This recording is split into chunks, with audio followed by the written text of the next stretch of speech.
যালিকাল কিতাবু লা রাইবা ফীহি হুদাল লিল মুত্তাকিন। Allah Rabbul Alamin বলেন, this is the book, the most authentic book of in the world. There is no doubt a guidance to those who are al-muttaqin.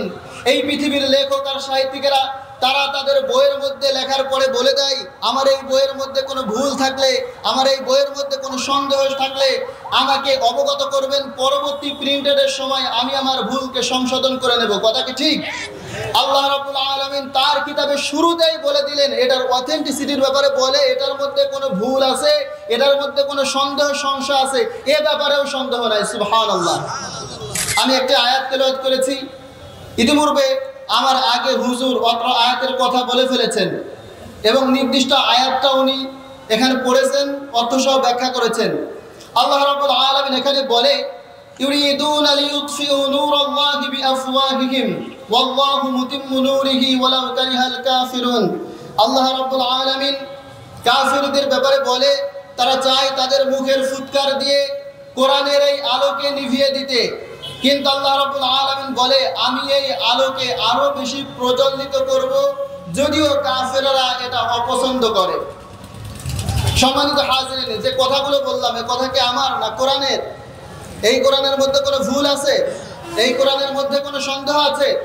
আল্লাহ রাব্বুল আলামিন এই কিতাবের শুরুতেই বলে দিলেন, যালিকাল কিতাবু লা রাইবা ফীহি হুদাল লিল মুত্তাকিন। আল্লাহ রাব্বুল আলামিন বলেন, this is the book, the most authentic book of in the world. There is no doubt a guidance to those who are al-muttaqin. এই পৃথিবীর লেখক আর সাহিত্যিকেরা তারা তাদের বইয়ের মধ্যে লেখার পরে বলে দেয়, আমার এই বইয়ের মধ্যে কোনো ভুল থাকলে, আমার এই বইয়ের মধ্যে কোনো সন্দেহ থাকলে আমাকে অবগত করবেন, পরবর্তী প্রিন্টেডের সময় আমি আমার ভুলকে সংশোধন করে নেব। কথা কি ঠিক? আল্লাহ রাব্বুল আলামিন তার কিতাবের শুরুতেই বলে দিলেন, এটার অথেন্টিসিটির ব্যাপারে বলে, এটার মধ্যে কোনো ভুল আছে, এটার মধ্যে কোনো সন্দেহ সংশয় আছে, এ ব্যাপারেও সন্দেহ নাই। সুবহানাল্লাহ। যুগে যুগে যারা এই কিতাবের ভুল ধরতে চেয়েছে, যারা এই কিতাবের মধ্যে সন্দেহ বের করতে চেয়েছে, আল্লাহ রাব্বুল আলামিন তাদের নিজেদের জীবনের ভুলগুলো বের করে দিয়েছেন। আপনারা জানলে অবাক হবেন, 1981 সন থেকে 1985 সন পর্যন্ত ফ্রান্সের প্রেসিডেন্ট ছিল ফ্রাঁসোয়া মিত্রা। ফ্রাঁসোয়া মিত্রা মিশরের প্রেসিডেন্ট বরাবর একটা চিঠি লিখলেন। উনি সেখানে উল্লেখ করলেন, আপনাদের কাছে যে ফিরআউনের লাশ রয়েছে, আমাদের কাছে দয়া করে কিছুদিনের জন্য এই লাশটাকে পাঠান, আমরা গবেষণা করে দেখতে চাই এই লাশের মধ্যে কি রয়েছে এবং এই লাশের ব্যাকগ্রাউন্ডে কি পাওয়া যায়। তার লাশটাকে মিশর থেকে ফ্রান্সে পাঠানো হলো। ফ্রান্সের কিছু গবেষক এই লাশটাকে নিয়ে গবেষণা করার জন্য নিযুক্ত করা হলো। তাকে ভিআইপি একটা কেবিনের মধ্যে ঢোকানোর পরে যে গবেষণা টিম সিলেক্ট করা হয়েছিল, এই গবেষণা টিমের প্রধান যিনি ছিলেন, ওনার নাম হচ্ছে ডক্টর মরিস বুকাইল। তার লাশটাকে নিয়ে ভিআইপি একটা কেবিনের মধ্যে যখন তারা গবেষণা করতে গেলেন, গবেষণা করে এক পর্যায়ে ফেরাউনের এই লাশ থেকে তারা বালুর কণা পেলেন, অর্থাৎ তারা কনফার্ম হলেন যে এই ফেরাউনের লাশটাকে লোহিত সাগরের মধ্যে ডুবানো হয়েছে। সাগরের পানি থেকে লবণের কণা তৈরি হয়। কথা কি বোঝা যায়? তো তারা যখন কনফার্ম হয়েছে তো বললেন যে ফেরাউন যে লোহিত সাগরের মধ্যে পড়েছিল এটা তো ঠিক। তো তার গবেষণার টিমের মধ্যে থেকে একজন বলল, স্যার, এই ফেরাউনের লাশ সে যে লোহিত সাগরের মধ্যে মরবে আর তার লাশটাকে যে আল্লাহ তাআলা সংরক্ষণ করে রাখবে, এটা মুসলমানদের ধর্মগ্রন্থ কোরআন, এই কোরআনের মধ্যে আছে। আমরা আজকে কোরআন শুনতে আসছি তো সবাই। এই যে পিছনে লেখা দেখেন বড় করে তাফসিরুল কোরআন। এদেশে একটা সময় ছিল যখন এই মাহফিলের নাম দেওয়া হতো ওয়াজ মাহফিল। এদেশে একটা সময় ছিল যখন এই মাহফিলের নাম দেওয়া হতো জালসা। এদেশে একটা সময় ছিল যখন এই দেশের এই মাহফিলগুলোর বিভিন্ন নাম বর্ণনা করা হতো।